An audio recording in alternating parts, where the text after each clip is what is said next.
Torres, last year's Oceania international champion. He's not playing Volcanion anymore, but he is playing Zoroark Lycanroc. So we are going to have ourselves a very interesting game here between, I am confident in saying, two of the very best players in the world at the moment. Absolutely. Two of the players who had incredible success last year at the International Championships as well. So we see two Puzzle of Time and two Double Colorless. That is not Philip's ideal. Prize cards. Philip is, I believe, one of the only players to make day two at all four international championships last season, and also paired it with a couple of top 8 finishes as well. Pedro, of course, won this event last year. He also had another top 8 at an international championships as well. So both of these players are very experienced at this level, and no surprise to see them here once again. No, we have now started. Pedro did get one extra card from a mulligan. It looks like he's going first. He starts with a Rockruff, that promo Rockruff we talked about, which does have a chance against a Hooper. And we see him with that traditional turn 1 Bridget. Good news for him, he hasn't had to play a Tapu Lele.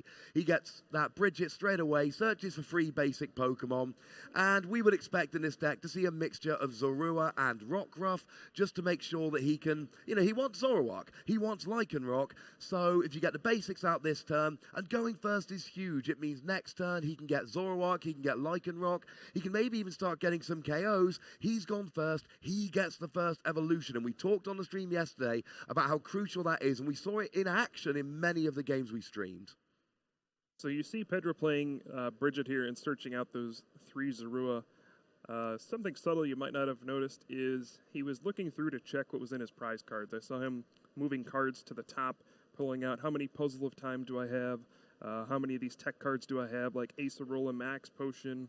He just wants to get an idea of what is actually in his deck and what is in his prize cards. And that's a mark of a good player. Knowing what's in your prize cards gives you better information on what resources you have available as the game progresses. Absolutely. Now, Pedro, he's got a lot of Pokemon out. That's quite nice. Didn't get the turn 1 energy attachment. That is one of the downsides of a Bridget. You're not digging through and drawing extra cards. You're just getting extra Pokemon. So if you don't have that energy like he didn't, you do miss that energy attachment, unfortunately. Now, we do see an Ultra Ball coming down from Philip here, and we assume it's going to be a Tapu Lele, and we assume that Tapu Lele is going to be for a Bridget. This is what we see. This is a format we're in. Turn 1 Bridget is so good for getting those basic Pokemon, helping you set up. And we see there he's already put that Tapu Lele to the front of his deck with a Bridget, and he's got a Routes and a Zorua, and he's just really here thinking about that third basic. Does he want to get a third Zorua, or does he want to get a second Routes to really fill up his bench and start off his turn the right way? And I think Philip, checking for his prize cards as well, he might notice 2 Puzzle of Time and 2 Double Colorless Energy in his prize cards, and that certainly affects the way you play. When you know you only have 2 Double Colorless Energy in your deck as opposed to 4, you're less likely to draw it, so you might take fewer risks in terms of if you have a Professor Sycamore or something like that. When you have 4 in your deck, you're like, I'll probably draw one. When you have 2, you're like, I might not draw this, so it could change your line of play. It absolutely could, and it also affects your attacker. He's playing 4 Fairy Energy, 4 Double Colorless. So as it stands at the moment, he's more likely to draw Fairy Energy than he is to draw Double Colorless, which means that maybe Gardevoir becomes an attacker where it's easier to get the energy, but then Gardevoir is a stage 2 that he's playing a thinner line, as opposed to Zoroark that's a stage 1 that he's playing a thicker line. So it puts him in a fairly awkward position in his deck is built to primarily attack with Zoroark, with Gardevoir coming in for a bit of support, but the energy that he's got left in his deck really doesn't lend itself to that strategy as well as it could. So it's going to be a really big subplot in the early part of this game as to whether Philip can actually draw into double colorless energy. Yeah, and you did mention that Pedro missed his first energy drop on his first turn, and I think that is one of the biggest things for this Zoroark Lycanroc deck. Since Lycanroc GX takes 2 energy attachments to effectively use any of its attacks, going first and getting a fighting energy onto a Rockruff is one of the most important things you can do. So you can threaten turn 2 Claw Slash or a turn 2 Dangerous Rogue GX. The way it stands now, Pedro's going to have to decide, does he want to put a double colorless energy onto Zoroark GX and start attacking? Or if he finds an energy, does he put it on Rockruff and try to attack on the next turn? one of the things that really stresses me out about playing Lycanroc decks. That turn 1 attachment is so crucial because you want to be playing Ace Roller. You want to be essentially attaching a double colorless every turn, and it means you can't get that Lycanroc going. The good news for Pedro is he does have 2 Zoroark on the bench, which is absolutely great for him. And he's actually got a third one in his hand. Now, I believe he does play one of the non-GX Zoroark, so there is a potential here that he could save that Zorua on the bench for a non-GX Zoroark to use his standing ability or that attack. Or he might just go for the third GX to get those trades. You see, he hasn't evolved it straight away. And as I say that, of course he evolves it. So thank you for that, Pedro. But he does now have access to 3 of those trade abilities. And it means that even though he didn't have what he wanted perfectly last turn, going forward in this game, it is very likely he's going to continue to have the cards that he wants and needs in order to execute his strategy. I think Pedro was waiting to see if he drew double colorless energy off of the second trade. And then if he did, he might have Ultra Balled for that stand-in Zoroark and used Mind Jack for a quick knockout here. After he drew the cards, he saw there was no double colorless energy, no opportunity for him to attack, so simply evolves to the third Zoroark GX to trade for an extra card. And he does get a fighting energy down, but he does not get a turn 2 attack. So even though he went first, Philip might be the first one getting a knockout. And that's going to be absolutely huge. We see the Evo Soda coming down there, so he can evolve his active Zorua into a Zoroark GX. He gets another Zoroark GX on the bench and then plays an N straight away. But of course, he is digging for those double colorless energy. Good news is he's going to get 6 cards off this N. With those trades, he's going to be able to see the next 10 cards in his deck, maybe even the next 12 if he's able to find himself a third Zoroark GX. But he still is going to be really digging for that double colorless. If he hits it, he gets the KO on the Rockruff, which is absolutely huge. And it means that he's then off and rolling. He's ahead in the prize race. And he's taking prizes, which means he's likely to get some of those double colorless out of his prizes. If he misses a double colorless energy, it's going to be huge. Of course, even if he hits it, Pedro is playing 2 Enhanced Hammer that can get rid of those double colorless. Oh, and he doesn't have it at the moment. Yeah, and I think the bigger threat might even be, there's just the Rockruff with the energy on it now. Philip's already played his supporter for the turn, so he can't Guzma and go after the Rockruff. So even if he does get double colorless energy and knocks out this active Rockruff, the one on the bench can come out, evolve, and then attack and knock out that Zoroark GX. So not a great position for Philip right now, and we'll see what he decides to do. You're absolutely right. I was going to get to that. It's an excellent point. Enhanced Hammer and Lycanroc.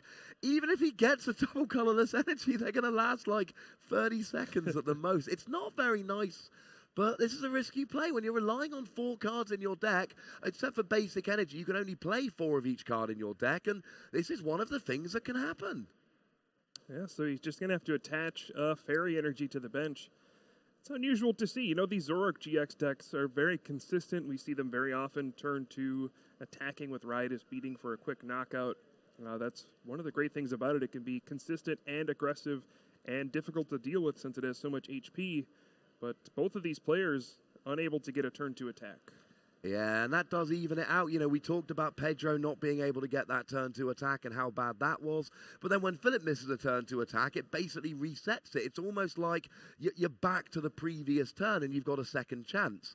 And let's not forget, just because Philip didn't take a KO, that doesn't mean Pedro can't now get a KO with his Lycanroc. He'll need to get his active Rockruff out of the active. That's a little bit of a pain. But if he can do that and then get the evolution and then get that second energy, or even something like a Guzma, he could take a 2-prize KO on a Zoroark this turn, jump ahead in the prize race, and really start threatening. And Philip doesn't have a great answer for Loa comes evolved. When that Gardevoir has a bunch of energy, then Philip's got a great answer to that Lycanroc. But until that happens, Lycanroc could go unchecked for a turn or 2.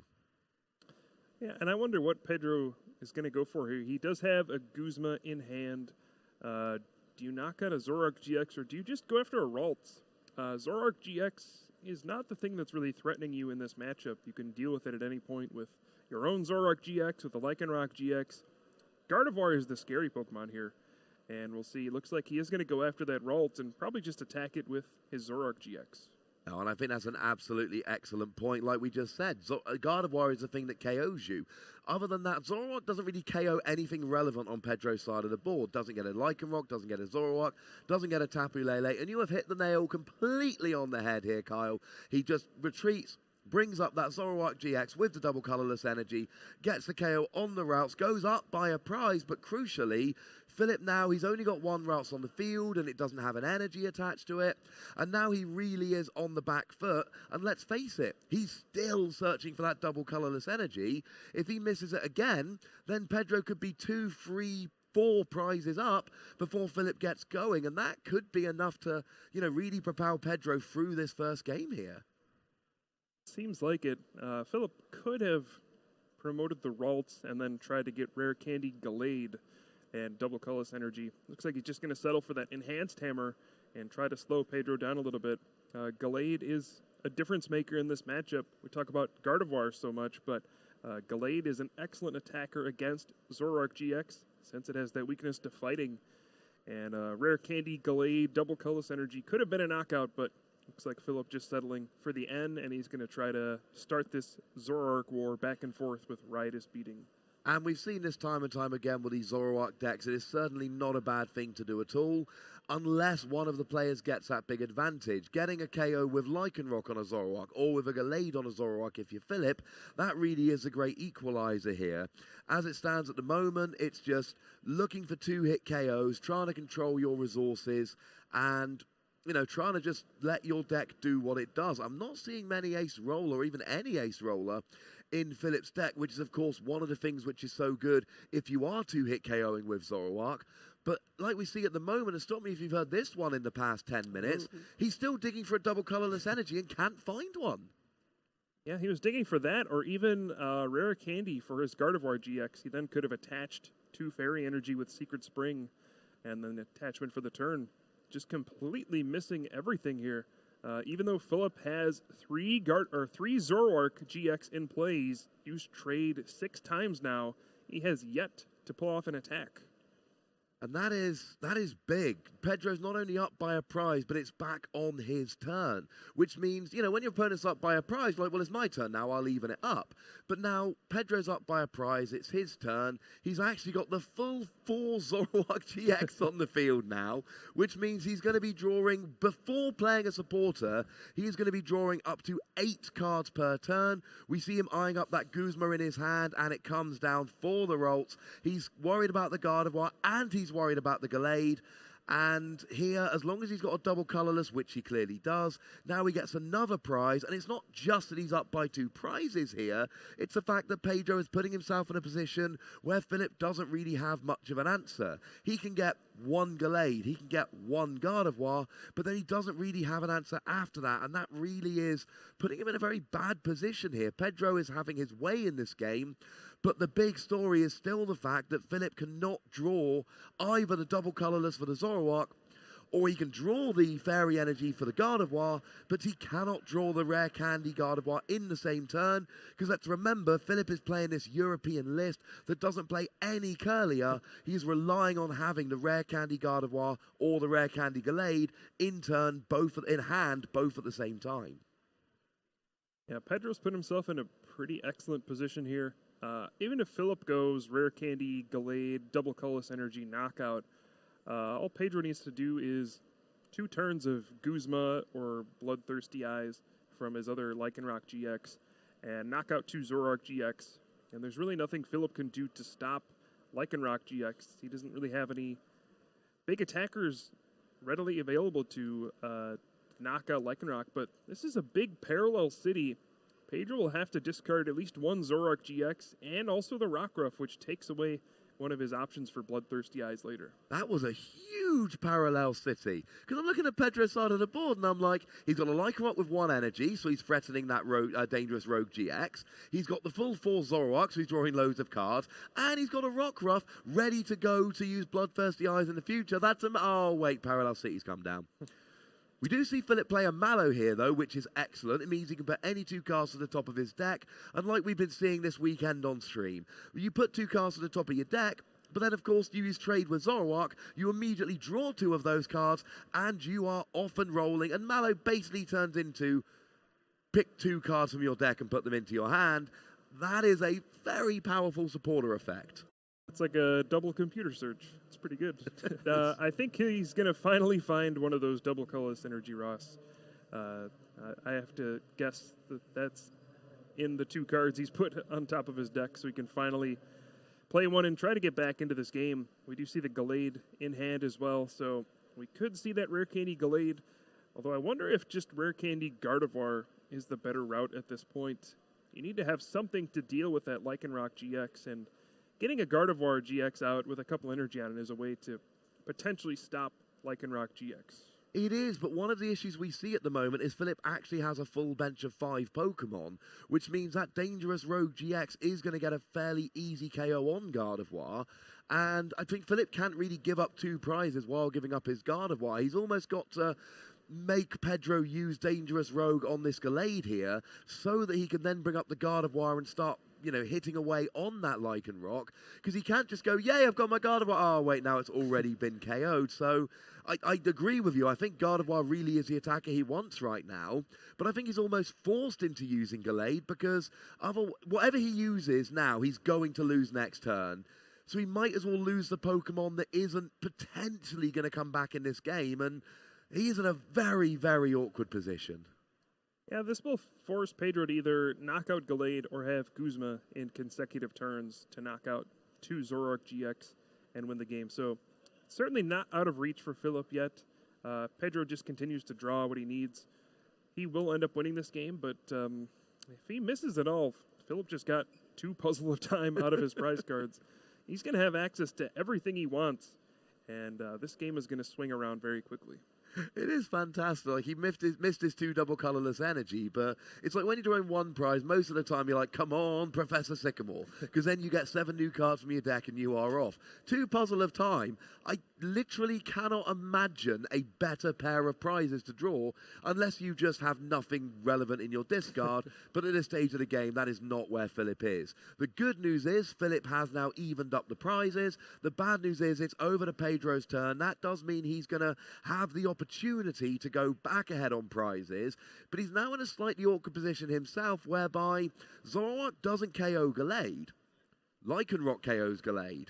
But then you're opening up for Philip to do what he wants and just get that Gardevoir out, and Gardevoir trades very nicely with Lycanroc indeed, as Pedro comes down, uses that Field Blower to get rid of that Parallel City and open up his bench again like he hasn't had, and an Enhanced Hammer as well. The downside is, of course, we know Philip's got a double Puzzle of Time, so that double colorless could come right back. Yeah, I don't think Pedro has Guzma in hand, and that's going to be the big card for him here. And I think he's already used a couple in this game, at least one, and he just was unable to draw another one. I don't see any Tapu Lele GX in his hand either. And if he misses the Guzma this turn, yeah, he just has to play Professor Kukui.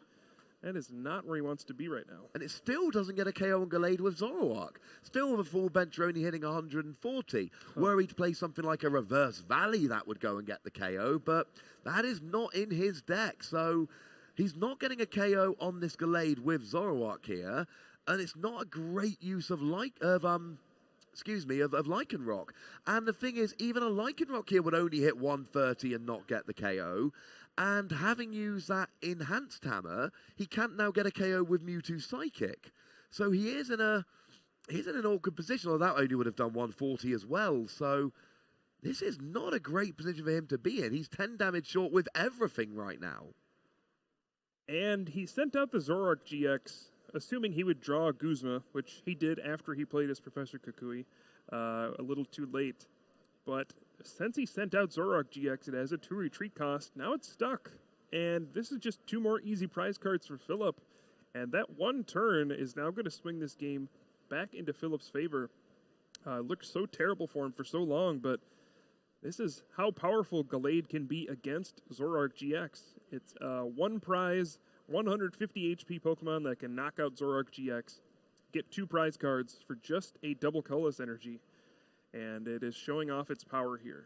It really is. And of course, now Philip's in the great position. There's still a Zoroark on Pedro's side of the field. So assuming Philip plays a supporter here, and assuming Philip is able to get a double colorless energy, and we know he's got double puzzle of time in his hand, so that's a given, it means that next turn, if he can get another Gallade and a Guzma and a double colorless energy, he wins the game. And now it is on Philip. It was that we were waiting to see what Pedro did to see if the game would open up for Philip. Now it's Philip who's got the initiative here. He is the person that has the first opportunity to win the game, and Pedro's only going to get that chance if Philip doesn't close it out next turn. We know he's got the KO this turn. He's actually got double colorless in his hand along with that double puzzle of time. Now he has that rare candy Gardevoir in hand, but I think he's thinking, oh, I don't know, next turn I might actually want a Gallade. I only play a single copy of Gallade, so maybe next turn I wait, and then I get my Gallade back with Puzzle of Time. Then I get a second Gallade rather than a Gardevoir with a Guzma to win the game on his Zoroark. So a lot of decisions to be made for Philip here. That Gardevoir could come down right this second, but maybe next turn Gallade wins him the game, and he'd rather have that than a Gardevoir. Yeah, I think Philip is just trying to plan out what happens if my opponent next turn plays Lycanroc GX, uses Bloodthirsty Eyes, knocks out one of my Zoroark GX, and plays an N. What gives me the best chance to have the resources to follow up the next turn with a game-winning attack? And I think he might just decide he wants to get Gardevoir GX into play so that he can attach the double colorless to Gallade and then attach a Fairy Energy with Secret Spring to Gardevoir, so he can have a response to the Lycanroc GX. All he'll need is a couple energy and maybe a Choice Band. Yeah, and this is a safer play. He's still got quite a few cards left in his deck. He is expecting one of those Zoroark might go down, and as much as a Gallade double colorless energy Guzma wins him the game next turn, well, he needs a rare candy and the Gallade and the double colorless and the Guzma, and he might be end down to 2 prizes or to 2 cards with only 2 Zoroark on the field. And as much as Gallade is the optimal play if everything works perfectly, it's not necessarily going to work. He's gone a lot safer, and I like this play. And he goes there with the Guzma, brings up that Zoroark into the active, and as long as he can retreat here and get a double colorless, and he's playing double Puzzle of Time, he's going to get those 2 prizes nice and simple. Yeah, now that might look a little strange. You might be wondering, why did he play Guzma and just bring out another Zoroark GX? It's the same thing. You actually have to play a supporter card in order for the bonus damage on Sensitive Blade to kick in. So the only supporter card he wanted to play here was Guzma, so he's kind of taking a roundabout way to add the extra damage. It looks strange, but sometimes you got to do strange things just to play a supporter card on your turn. Yeah, that is one of the downsides of Gallade. It's something we don't think about all that often because we're like, you always play a supporter card. But of course, that's not strictly true. And yeah, a nice creative way to get that extra damage. Philip is now in an excellent position. That Lycanroc can KO a Gardevoir, but that's fine because then Philip can Guzma and KO the Zoroark with Gallade. Or the Lycanroc can KO the Gallade, but then Philip, he's not got it now, but there is a potential to get some energy down, get a Choice Band there, and then take the KO on that Lycanroc instead. Pedro really here, and this is not the position you ever want to be in, he's got to try and take 2 prizes, or even just 1 prize maybe, and just hope Philip doesn't have what he needs. KO and the Gallade is really a good play here because that is such a threat on the Zoroark. It really means it's just a Guzma for the win. But then having said that, you're only taking 1 prize, which means it's 2 more turns until you win, giving Philip more time to get the energy on that Gardevoir. Or to put it simply, I just don't like Pedro's position here very much. Yeah, I think he can still be okay. The problem is he just doesn't have the cards in hand to pull it off. He needs to end this turn. I think his best chance to win would be get another Lycanroc GX, Bloodthirsty Eyes, bring out one of those Zoroark GX, and end Philip down to 2 cards. Knock out a Zoroark GX, take away one of the trades, and just hope that Philip doesn't draw a Guzma off of his N plus his trades. That Enhanced Hammer also would have made it more difficult. He would have needed drawn a double colorless energy as well. But as it stands, Pedro's hand just isn't good. He has 1 Puzzle of Time. He has 1 Zoroark GX in play, and he's already use that trade. So he'll be able to pull off the Bloodthirsty Eyes, but he's missing the crucial aspect of the N. Yeah, he's got that strong energy. He's got that Lycanroc. He can take a 2-prize KO here, but that doesn't really stop Philip. And unfortunately, when your opponent's got 2 prizes remaining going into his turn, it's as much about taking prizes as it is stopping your opponent. And yeah, the lack of end here is almost certainly going to lose the game. We know Philip's got a Guzma in hand because he drew it with his double puzzle of time, so Pedro will know he's got the Guzma. And similarly, we know he's got a double colorless energy because he actually drew it off his prizes. So we know that Philip's got everything in hand to win the game next turn. There goes Dangerous Rogue, but unfortunately, all Philip's going to need to do here is... If he can get Secret Spraying, double colorless, and Choice Band, that's game. Yeah, there we go. And he does have it straight away. Yeah, I mean, he had like 15 cards. And he still had trades available. Yeah, he had absolutely everything he needed there. So Philip, he wins a game which we didn't see him winning at the beginning there. He had a very slow start. Those 2 double colorless energy prize, you know, they basically meant he had several turns in a row where he just wasn't attacking. But he stayed calm, he played out his game, Pedro missed a couple of attachments, and Philip just was able to get the right Pokemon at the right time to take the KOs, and just as crucially, Pedro stumbled. Just at the wrong time, he found himself without the cards that he needed, and that opened the door for Philip to make a comeback, and this is why Philip is one of the best players in Europe and one of the best players in the world, because he's got not only a deck that can do this, but he's calm enough and methodical enough that he can make these comebacks. And it's very easy to get stressed in a game like this. It's top 32, it's day 2, you're in a new country, might still be a bit of jet lag going on. You see that you've got very bad prizes, you go down, I think 4 prizes to 0, and it's not looking very good. And then back it comes. I think that game goes back to the turn where Philip played Parallel City and forced Pedro to discard down to 3 bench Pokemon. I think Pedro might look back at that and say, maybe I discarded the wrong Pokemon. Maybe I just should have discarded 2 Zoroark GX and taken those liabilities off the board. Sure, it's scary, then you're vulnerable to N later, but it kept the Rockruff on board to give him a Bloodthirsty Eyes at a later turn. And it just turned out that he didn't draw Guzma every turn they needed to, and when Gallade has free reign to just knock out Zoroark GX every turn, you come back pretty quickly. Yeah, unfortunately so. We do see 2 Zorua and 2 Bridget prize there, but Philip's got 3 Puzzle of Time prize. Oh my goodness. That's not good. Philip might not be using 2 Puzzle of Time this game. That's 5 in 2 games prize. Of course, Pedro here, he had a turn 1 Bridget without even having to play a Tapu Lele last game. I think that's a lot less likely this game. He's only got 1 Bridget left in his deck. It's a good job he is playing free because 2 of them are in the prizes. But even when he presumably uses Ultra Ball to grab Tapu Lele, oh, very fancy Tapu Lele, grabs himself a Bridget, he's going to find he's got 2 Zorua prized here. Yeah, and that's obviously a very big deal for a deck playing 4 of them. You want to not only get Zoroark GX in play, but I think that Mind Jack Zoroark is going to be useful in this matchup as well. We didn't see it in the first game. Pedro never had an opportunity to do it because he got 4 Zoroark GX in play, but it's a great 1-prize attacker, and it's actually a pretty good response to Gallade if your opponent has a full bench of 5. Then Mind Jack can knock it out in 1 attack. It could end up being more important if Philip doesn't know about it. Absolutely, and it is a secret after the last game. You see Pedro, he searched his deck a lot then, and there was a bit of a sigh of, oh, really? Because he's only got 2 Zorua, and I didn't see any Rockruff in his deck, so it might be that the rest of the Rockruff are actually in his hand. So he ends up grabbing himself a Mewtwo, which... I don't see that very often. No, and it's not really hitting. I mean, it does hit Gallade for weakness, but generally speaking, Gallade has 2 energy on it, which means Mewtwo hits for 120 with weakness.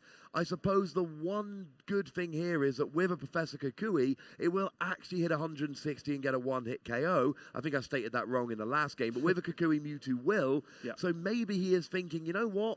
I suppose a Mewtwo can keep the Gallade in check. The problem is, anytime you're having to draw a Professor Kukui and use it as your supporter for the turn just to get a KO, it means you are really relying on your draws to go in your favor to get that working. Yeah, and it means you can't play things like Guzma or N to disrupt your opponent. But yeah, Mewtwo probably one of the best answers to Gallade in Pedro's deck, as well as that Mind Jack Zoroark, assuming the opponent's bench is full. Yeah, I can't say I've seen many players bridge it turn one and put a Mewtwo on their bench. That if I'm Philip, that's actually signaling to me that something is up. My opponent might have some very bad prize cards. I see 1 Rockruff, 2 Zorua, and a Mewtwo come down. Philip has to guess at this point that either a bunch of Zorua or a bunch of Rockruff, or some combination of both, are in Pedro's prize cards. Yeah, it is a real giveaway to top players like Philip, because there is no logical reason why Pedro would have gotten a Mewtwo there over a second Rockruff or a third Zorua. It's just not what you do. The good news is Philip this game is the person who gets to bridge it without having to play a Tapu Lele. And, I mean, we saw in that last game, before the Parallel City came down, quite how good Pedro's bench was. It's not going to be that good this game. He's already got a Tapu Lele on the bench. He's already got a Mewtwo on the bench. Philip, on the other hand, he's got 3 Zorua out. He's got a Routes out. He's got 2 bench space free. He doesn't really want, nobody ever really, well, very rarely wants a Tapu Lele on their bench. We just acknowledge the fact that we need to search out these supporters, and having a Tapu Lele on our bench is a necessary evil. This is why players are starting to play 3, or as you suggested yesterday, 4 Bridget in their deck, because being able to get it without having to use the Tapu Lele gives you such an advantage early in the game. We saw Pedro had the early game advantage because of it last game, and it looks like Philip's got the early game advantage this game for the exact same reason. Yeah, Pedro's hand looks pretty bad. It had 2 Puzzle of Time, but nothing great in his discard pile. I did not see a supporter unless he drew one for the turn. Ooh, that is a very bad hand indeed.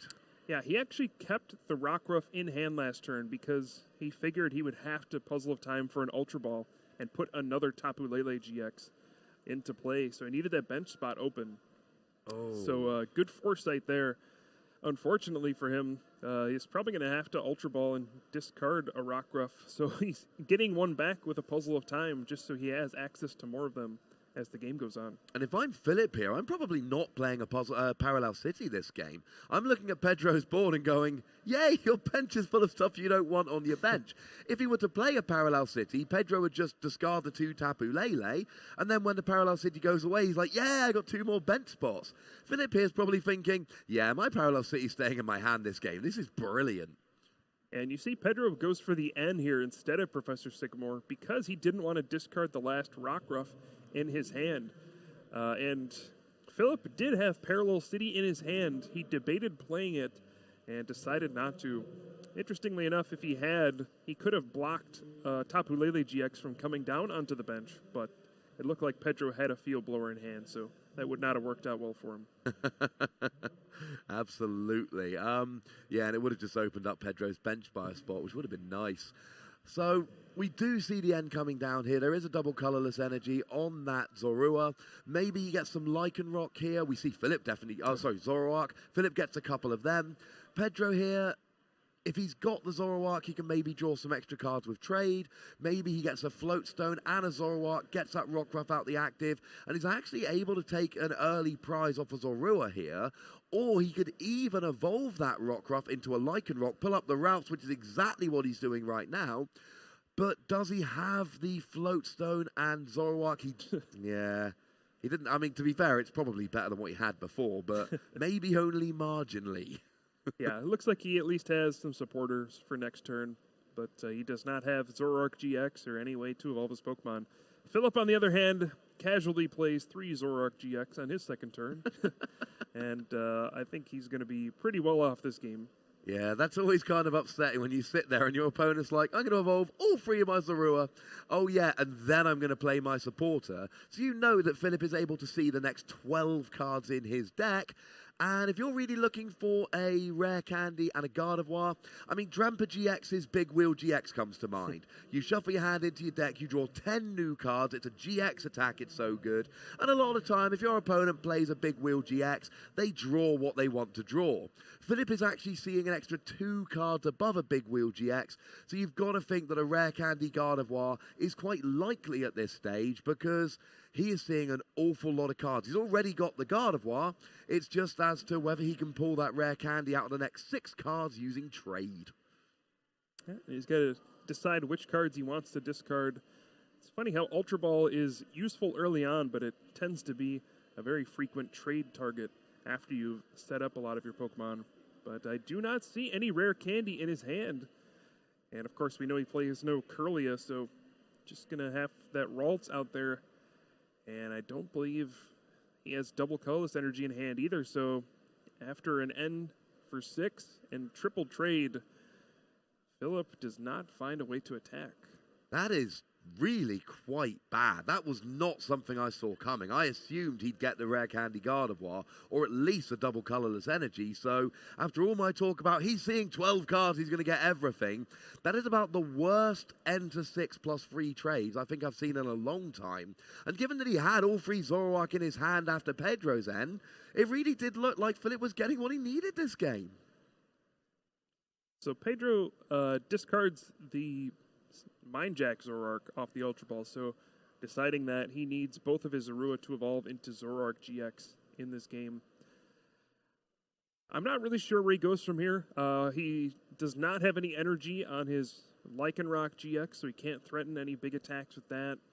I think he's probably going to want to find a Guzma this turn and go after one of those Ralts before they can evolve.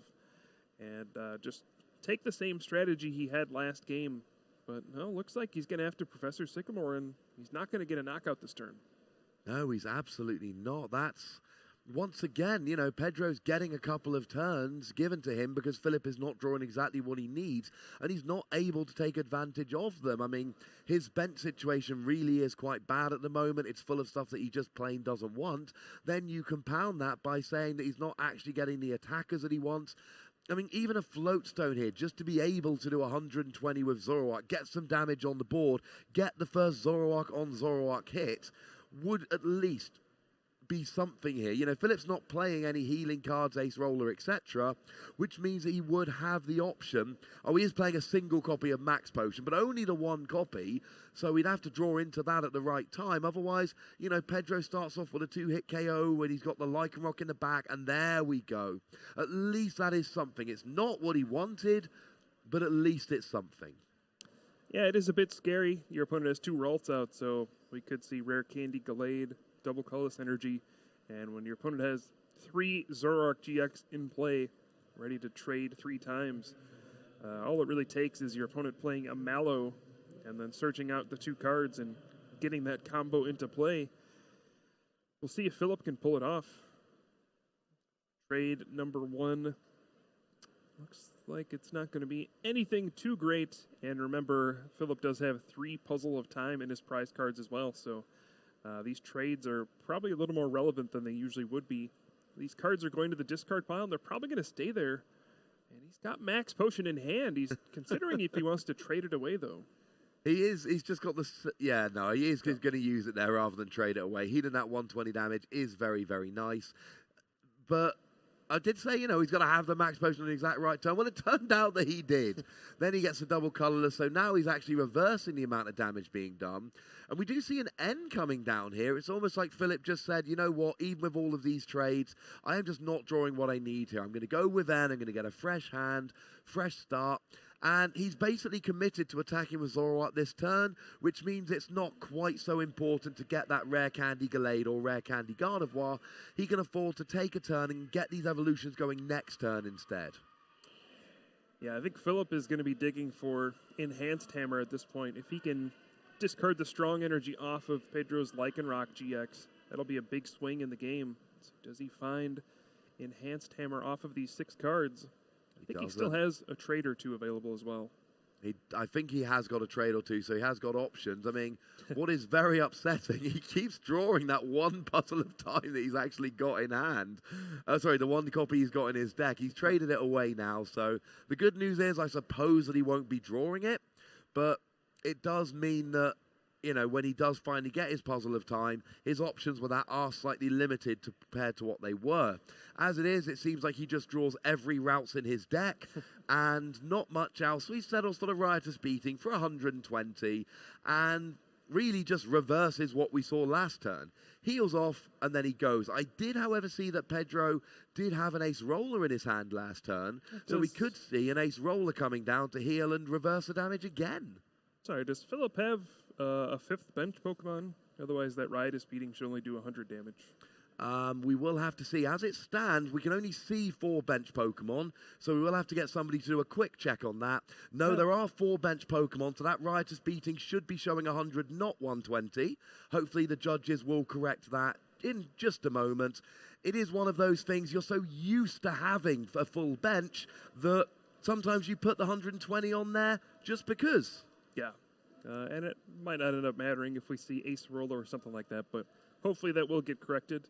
That is actually pretty relevant. If Philip does 100 damage twice, then it's only 200 damage. But we do see the Acerola, so crisis averted. We do, and I did get a message from the judges. They were just about to fix it before the KO happened, so it did get caught. It turned out to not be relevant because the Zoroark was like, it's fine, I've got this anyway. Yeah. Everything seems to be fine here. Yeah, they caught it after it mattered. But we do see the Acerola, so Philip played Max Potion, Pedro played Acerola. You see this kind of back and forth game between Zoroark GX all the time because it's all about 2-hit knockouts with Riotous Beating. Lycanroc GX is a different story, though. Just a double colorless energy or any energy can lead to an attack for a knockout here. Double colorless energy and using Claw Slash is a knockout. It saves the GX attack, but it puts 3 energy onto Lycanroc GX, which makes it an easier target for Gardevoir GX. Pedro deciding he's got to go for it, though. Can't blame him. There's less than 10 minutes left in the round. You got to start taking prize cards. No, absolutely, and that is a really awkward thing. You want to use Claw Slash so you can KO a Zoroark so that you can save Dangerous Rogue to KO a Gardevoir.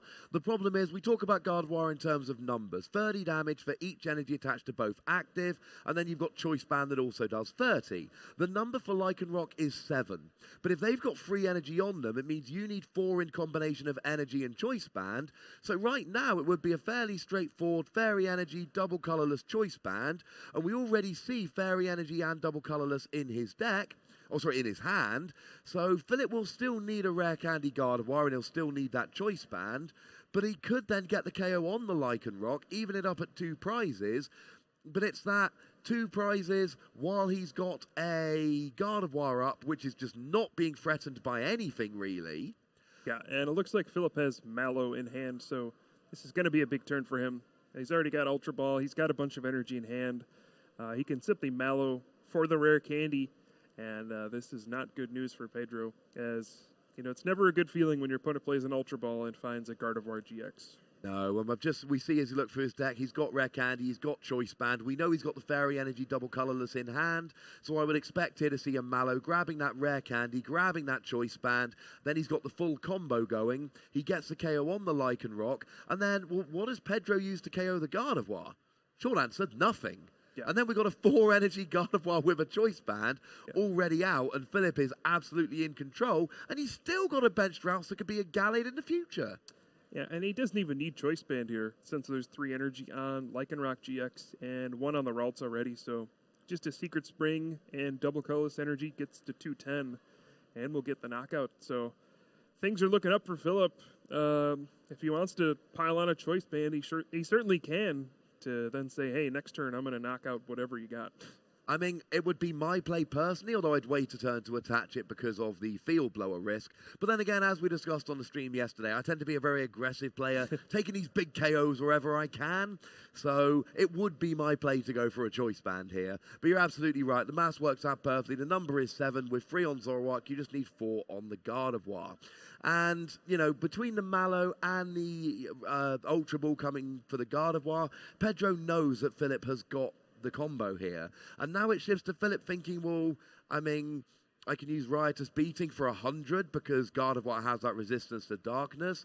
Or, I mean, there's not really many good options. Maybe Mewtwo as a single prize Pokemon? I think Mewtwo is actually his best option. He can Psychic for about 100 damage, which is fine. It potentially sets up for a future knockout. But, yeah, Pedro with this Lycanroc GX going down has no response ready for the Gardevoir GX. And, I mean, Gardevoir GX has been a powerhouse in the standard format since the World Championships, winning in the Masters division and being a strong competitor ever since. It's got a new look here alongside Zoroark GX, but it's as powerful as ever. It is. You've got to feel sorry for Philip. We saw the prize cam there. He still hasn't drawn any of his puzzle of time, which means that he knows that 3 of the 4 prizes remaining are those puzzle of time. So I suppose it does mean if he takes the prizes like we expect him to, like most players do, it does mean he is, for the second game in a row, going to draw a double puzzle of time off his prizes, which is actually going to really help him to take those last 2 prizes to win the game. Yeah, Rescue Stretcher coming in from Pedro. He can shuffle some of those Rockruff, or hey, she's just going to get a Rockruff onto the bench since he did have to discard 1 earlier. And yeah, Mewtwo is going to put up a fight against this Gardevoir GX. It's not going to last very long, but it'll do his job and get some damage in and only give up 1 prize card in the process. Yeah, and as long as, Philip isn't able to take another single prize Pokemon, that will put him into the what we call the 7 prize game, where you're like, here, have a non-GX, non-EX Pokemon, but you've still got to knock out 3 GXs to win the game. The one thing, this math does work very nicely, because even with the Darkness Resistance, Zoroark with a Choice Band will be hitting 130, which after the 100 for Mewtwo would work out perfectly to get the KO on that Gardevoir, if he can last that long. And Philip here probably doesn't want to deal with that Mewtwo. It's not doing a huge amount of damage. What he'd probably much rather do is get a KO on something like a Tapu Lele on the bench, and then have a Gallade ready to take out a Zoroark and win in 2 turns rather than winning in 3 turns, which you'll have to do if he knocks out the Mewtwo, which even on a 4 energy Gardevoir, the Mewtwo's just not doing enough. And if Philip can take a 2 prize knockout while setting up another Pokemon for the future, he might even be able to kind of say goodbye to this Gardevoir by saying, look, KO the Gardevoir, but I've got a response ready, so fine, have your 2-hit KO with Mewtwo. I'm cool with this. Yeah, Pedro actually had a funny decision. He had Enhanced Hammer in hand, but if he played it to discard the double colorless energy, he wouldn't do enough damage with the Mewtwo to be relevant, so actually has to leave that double colorless energy there. I think Pedro's game plan here has to be attack with Mewtwo, then next turn probably attack with Tapu Lele GX with a Choice Band, go for a knockout there with Energy Drive, and just hope that Philip has no response. At this point, attacking with Zoroark GX is risky, as that Ralts can turn into a Gallade at any point. Philip right now is in the driver's seat. He's got a bunch of trades available, and Wonder Tag for this Mallow. It's going to make it so he can get any 2 cards. Now, he does have those 3 Puzzle of Time in his prize cards, so anything he's already used is gone. He's already played his Max Potion, and that would be a potentially nice card here. You can Max Potion and then Secret Spring, double colorless, and just knock out the Mewtwo and have a clean Gardevoir. But without those Puzzle of Time, those options are limited. It is really bad. I mean, we saw he had 2 prized in the first game, 3 prized in the second.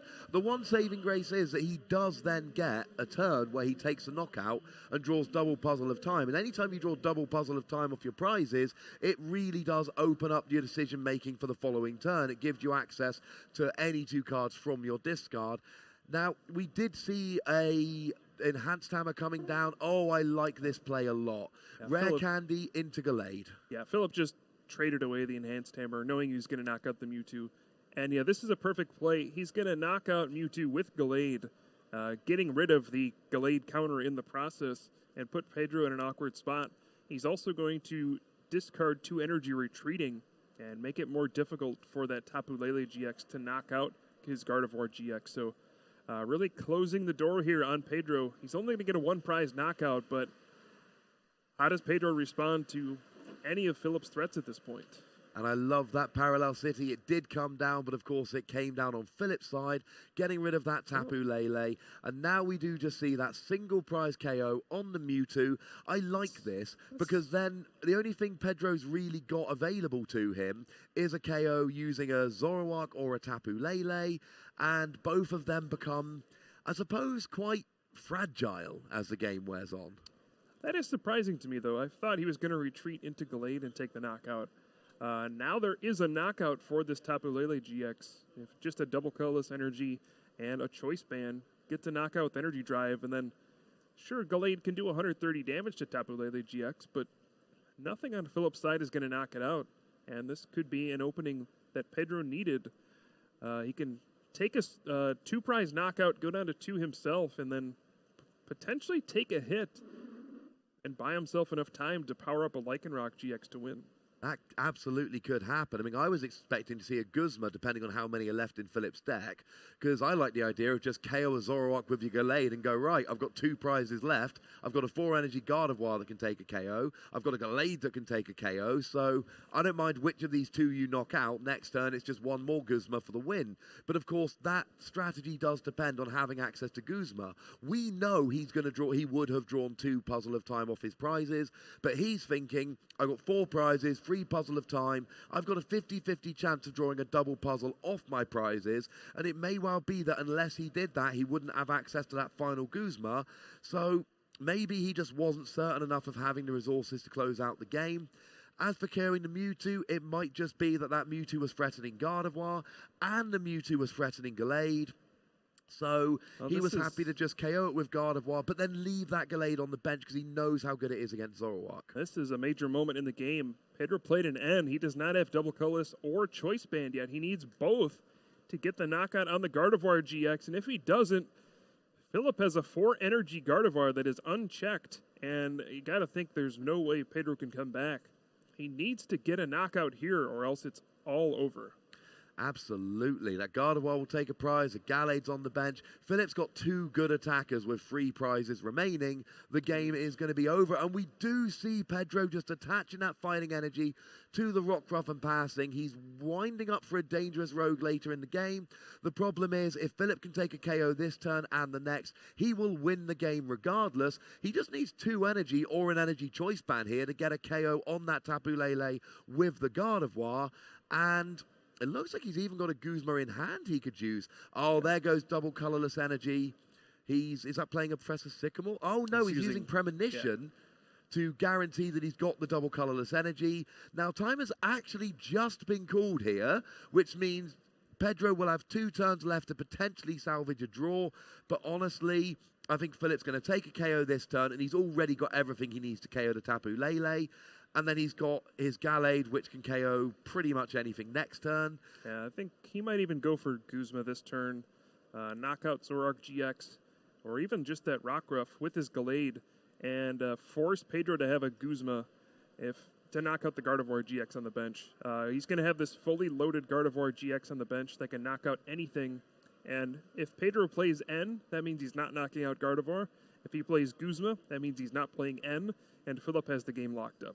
Yeah, I think it's safe to say that the chances of Philip not winning the game on his last turn are very, very slim indeed. There is absolutely ways that Philip could not win this, but the thing is, he doesn't actually need to win. He just needs to stop Pedro winning. If Pedro doesn't take a GX KO this turn and the next, Philip will win this series 1-0, because this second game won't have ended.